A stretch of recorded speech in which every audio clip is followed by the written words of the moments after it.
మరి ఎందుకు నీవు నీ జీవితాన్ని గురించి వికృతంగా ఊహించుకోవటం అవసరం లేదు. నువ్వు ఆయన చేతుల్లో పెట్టంతే.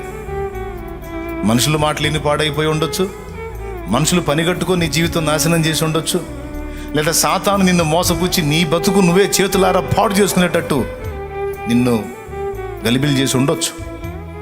నువ్వు చేయాల్సింది ఏంటంటే ఆ చిత్రపటం దేవునికి అప్పగించుకున్నట్టు నీ బ్రతుకు చిత్రాన్ని పరమ చిత్రకారుడైన యేసయ్యకి అప్పగించాలి.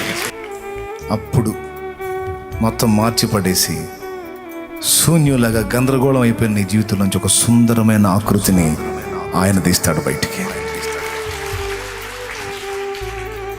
ఇన్ని చేయగలిగిన దేవుడు మనకుంటే మనకి ఎవరికి గెలుచుద్దామండి? ఎవరు ముఖ్యం మనకి? ఎవరు మెయిన్? ఎవరు కావాలి మనకి? చాలడు చెప్పరేమండి.